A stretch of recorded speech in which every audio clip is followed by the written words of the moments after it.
Hello, everybody. Ben Rogers here, the Raptors Digest, here to react to the Raptors' 132-129 loss to the Cleveland Cavaliers. Ryker, the Toronto Raptors played really well tonight. Yeah. But the Cavs were just ridiculous. Played slightly better, yeah. And that's unfortunate because I missed the first half, so you got the fun half where they were winning and absolutely slapping Cleveland around, and then I tuned in for the bad half when it all started to slip. But, yeah. All right, just what are your immediate thoughts before we get into any analytics? I mean, I'm sure we're going to be scrutinized for being a decent team, but then now losing against OKC, and then 2 games later losing against Cleveland. What are your thoughts on the Raptors? I'm not worried at all. Like, I think Raptors fans out there should not be worried or disheartened about this loss. Obviously, we want to win, and, like, I'm not saying that don't, you know, it would have been nice to win this game. Well, we've had a ridiculous schedule as of late, playing like 7 games in 11 nights, I believe. A lot of back-to-backs as of late, a lot of games on the road. So this is fine. I'm not too disheartened by the fact that we lost this game. And I don't believe the Cleveland Cavaliers, they're a great team. They're, you know, really good. But we saw when they made the trade that they had this honeymoon period where they were ridiculous for a couple games, and then they went back to the mean. I think now that they got Kevin Love back, we just played them at the wrong time. They're a bit hot right now, and they're just, yeah, they're in that honeymoon period of Kevin Love coming back with this new roster. True. But, I mean, we just got Fred back as well, which we'll talk about in a sec. But, yeah, I mean, the way that I sort of equate it is that LeBron, looking towards a playoff matchup, of course, LeBron got 35 points tonight on 11 for 19 shooting, very efficient, and he also had 17 assists. So not accounting for 3-pointers, if every assist that he dished was a 2, then he has a combined direct impact on 69 total points, which is over half the team's points. Yeah. So if we limit him to 3 less assists or 4 less assists, 2 less baskets, then we would have won that game because it was such a close margin. Now, obviously, in real life, it doesn't work out exactly like that, but what I'm saying is the LeBron factor is the only reason that Cavaliers will win this game. With the addition of Love, you know, being that sort of, like, key piece, and J.R. Smith hitting some weird shots, Jose Calderon hitting some weird shots. But, I mean, we stop LeBron, we stop the team. Everything unravels. Yeah. 100%. And we'll be able to game plan better for LeBron because this season you had to really worry about Kyrie and LeBron as the 2 playmakers to watch out for last season. Yeah. But now it's just LeBron. Now it's just really LeBron. Yeah. Kevin Love's really good, but he's not a guy who's going to create his own shot. Yeah. Maybe in the post every now and then, but he's no Kyrie. And George Hill also, though, had 22 points tonight on 10 of 11 shooting. So he shot 91%. So, I mean, do you think he's a factor, or is that just, like, sort of a good game, an animality? George Hill and Jose Calderon didn't miss a 3 tonight. And combine that with Kevin Love's 4 for 6 and Jeff Green's 2 for 4, that's not sustainable. And even J.R. Smith, he's been atrocious all year. Yeah. It's been well documented. I don't know if he's going to turn this around in the playoffs. He was 2 for 3 from 3, but they all turned it around tonight. I think the Raptors. Well, everybody wants to compete against the Raptors. We've seen that against the Orlando Magic last game. We had a game that was very stressful, how close it was against one of the worst teams in the league this season, right? Because everybody comes out and competes and gives it their best. So assuming that Cleveland just gave it their best and we still only lose by 3 in a game that we very well could have won on the road, a lot of different factors that we very easily could have. No CJ Miles. Yeah, we very easily could have won. I mean, I like you said. Just to mimic exactly what you said, I'm not that worried. Not to say it's not going to be a tough 100%. Series, not to say that we couldn't lose, but I'm saying that I'm not saying it's hopeless. Yeah. All right, let's get into the Raps. Let's get into the Raps. For sure. Let's get into this game. The first half, everything was great. Kyle Lowry, absolutely ridiculous. He had 24 points tonight, 6 of 9 from 3. Everyone was hitting shots. It was kind of neck and neck with the Stars, as usually is. But then, as you'd expect, the bench mob came in the first half and blew this game wide open, which is just something that we've grown accustomed to for the Toronto Raptors. Fred VanVleet, they kept leaving this man open. I think he hit 4 threes in the first half. 4 of his 3s were hit in the first half. Correct me. So did Fred hit a 3 in the second half? I don't think he did. Yeah. So I don't know. Fred was cooking the first half. He had 16 points tonight. DeLon, Yak, they were all great. It was just a classic Raptors basketball game in the first half. Yeah. And the Cavs obviously made their run in the second, and it looked like Fred was a bit rusty. He hit the hot streak to start, but you could see he was a bit not the usual Fred as of late when it came to hitting the clutch shots. So I don't know. That's how it goes. That's how it goes. Yeah. What happened then? What was the switch between the first and the second half? Was it the defense for Cleveland picked up? I mean, I think a couple of the people on Twitter shouted it out too. I think for me, watching it, and this is what frustrated me so much at the beginning of the season, if they're making their threes, everything is good. But I think in the third quarter, we only shot 3 for 12 on the quarter, or some low number, and there was a lot of threes. Serge Ibaka went cold, and he kept shooting. Lowry had a. Well, we'll get into Ibaka after. Okay, we'll get into. As a team in general, I think we settled a little bit, and watching the non-Raptors feed, that's what before they started going crazy, and I had to switch it over because it was too biased towards Cleveland, and then the game's so big, you can't listen to that kind of stuff. Yeah, but they were saying like the Raptors are just being relentless in attacking, and that's the reason that Cleveland is struggling a lot. And then they slowed down the game by shooting so many threes, allowing Cleveland then to take the same advantage that the Raptors had taken by pushing the tempo. So I mean, I think that same thing in playoff time. Like if you're shooting your threes, great, keep shooting until you're cold. But once you're cold, you have to look for other ways to score the ball. And they were doing really good in the drive and drop. Right, they were just kicking the ball to Pascal. They were kicking the ball to Jakob, and they were really successful with that. I think they needed to do that a little bit more. Okay. I agree 100%.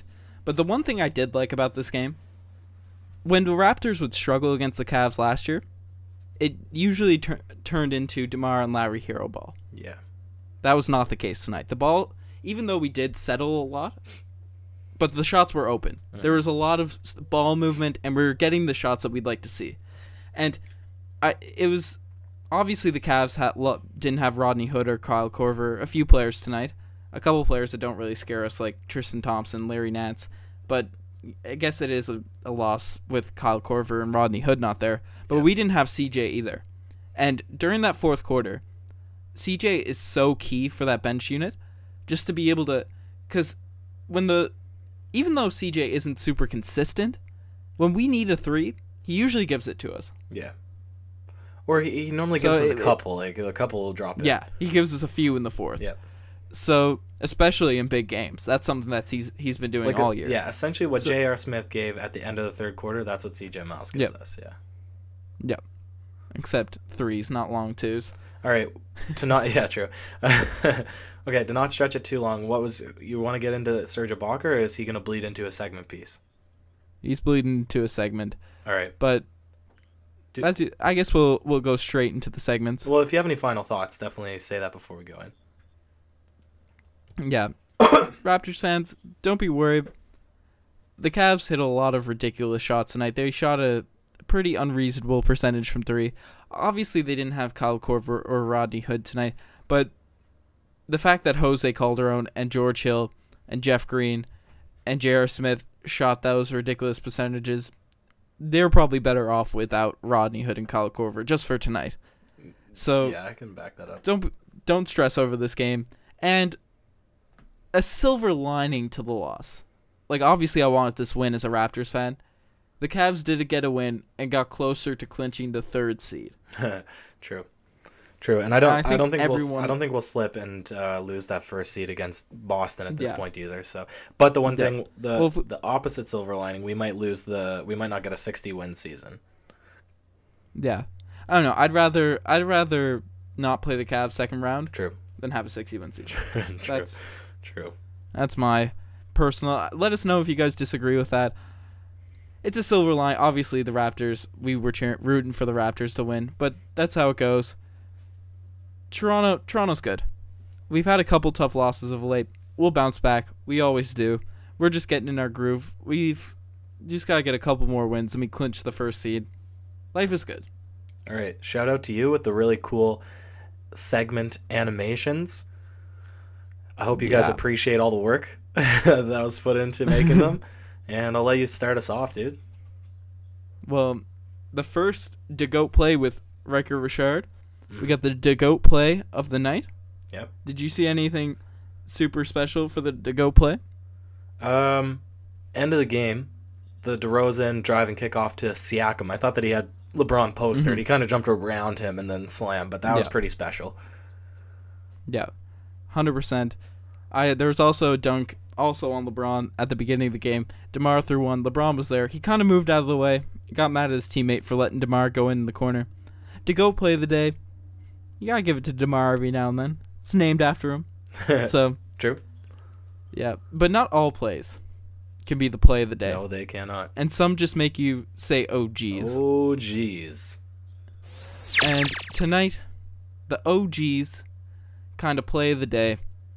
It just goes to LeBron James. He made me say OGs. OG himself was guarding him. He toyed with our rook a little bit tonight. I was hoping to see a little bit more out of OG with the lockdown, the clamps defense. And the real thing that really had me shook about LeBron James, hitting clutch free throws. He doesn't do that. That's the one thing he doesn't do. True. Skip Bayless always roasts him for not hitting clutch free throws. He did it kind of, as just a basketball fan, I know it. Well, he missed one. He had a chance. He missed one. Listen to. Yeah. But he hit the two that really killed us. Yeah. All right, well, yeah. He hit the two that DeMarre could have that would have tied the game. DeMarre's fadeaway would have. Yeah. And I mean, there was probably a missed call there towards the end when DeMarre took that full court. But they're never going to call it full court, and I wasn't upset about that anyways. But, I mean, he definitely got hacked. But regardless. That's how it goes. Regardless. Yeah. DeMarre Carroll. I don't want... Go ahead. Yeah. I don't want LeBron James hitting clutch free throws against us. I don't want LeBron James putting in 35 and 17. No. I don't like that. I'd rather him shooting than Kevin You're Love. getting the OGs play of the day, LeBron, because you're good at basketball. Yep. And finally... DeMarre Carroll, the infamous Gold Star Award. The one and only, the DeMarre Carroll Gold Star Award for worst performance, worst attribute, whatever we want to attribute something bad to. No offense to DeMarre Carroll as a person, but just as everything that we wanted from him on the team. That's what we're criticizing or making fun of, making lieu of in this. No, I like DeMarre Carroll as a guy. As a guy. I think he was a good nice guy. It's just a combination of the factors. Exactly. Well, just to explain that to anybody who is a little on the fence about the award. But for me, it was I'm disappointed in this, and correct me if I'm wrong, if you feel some other way. But late game, when DeMarre went for that layup and then got fouled by Jeff Green and LeBron, and he falls to the ground, kind of grabs his face and like scooches off to the side. As soon as the whistle was blown, LeBron immediately turned around and, talked up the ref's ear in an absolute disgust that the whistle was blown on him. In the replay, he was nowhere close to the ball. He whapped DeMarre right on the face. I mean, it's just, to me, that's just the least humble thing you can do. And I know I sound like such a propagandist here and so heavily leaning towards the Raptors side, but I think just from a player who's so good, just to be so full of himself, to think that no foul is going to get called, especially when he blatantly fouled him. I don't know what he expected. He wasn't close to the ball. I'm getting a little rambly here now, but I was just disappointed in that kind of behavior. It's one thing to complain about a call, but to as soon as the whistle was blown, I mean, obviously it fouled him. I don't know. Yeah, 100%. I agree 100%. If it's a 50-50 call, he slaps him on the wrist or something, he can complain. He's LeBron James. But he domed him on the head. DeMarre was a bit shaken up by the play. It was a blatant foul. Don't be soaking about it. You already got the OGs. Now you're getting the DeMarre Carroll Gold Star Award. But we have a second one. Okay. Or my DeMarre Carroll Gold Star Award. I told you we talk about him later. Serge Ibaka, man. Yeah, no, that's a good one too. Take a minute to explain this.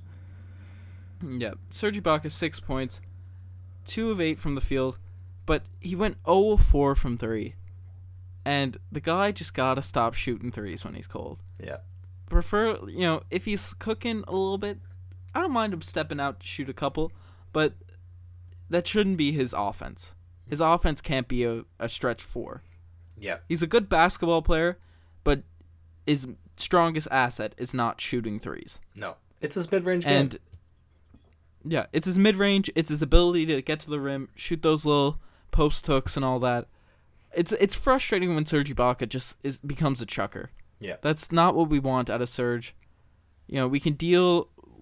He also always fouls people on 3-point shots. It's so stupid. That's the one thing that always frustrates me. Stop fouling 3-point shooters.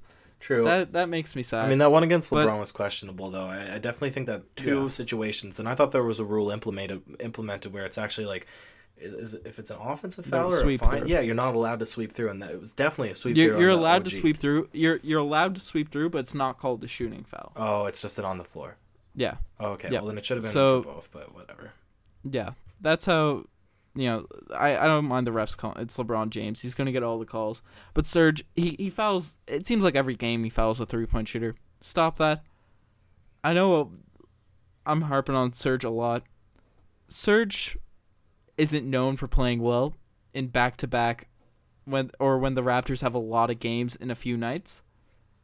That's when Serge is pretty bad, and we've seen that the last few games. He's got those old legs. He might not be old. We're not going to get into his age at all, but he definitely got those old knees. So I guess Serge's downplay is attributed to that. Hopefully that's not the case in the playoffs. Oh, but Serge, you're getting the DeMarre Carroll Gold Star tonight. And maybe we should rest him and give Bebe a couple of games. Dude, Bebe? I'd love to see some Bebe. He can shoot the threes, too. I don't mind some Bebe threes. Yeah, I mean, it'd be nice to see him before the playoffs start and when he just disappears on the bench. Although, actually, he'll probably get a couple of minutes in play. Who knows? Anyways, this is going super long, so let's see. Can you wrap it up? Yeah, for sure. Raptors fans, thanks for listening. You guys are the best. Like if you like. Subscribe to the channel. Love all the support you guys give. Follow the Instagram. That's getting on the go. We're getting more consistent with that. Follow the Twitter. Anyways, Toronto, life is good. Cheers.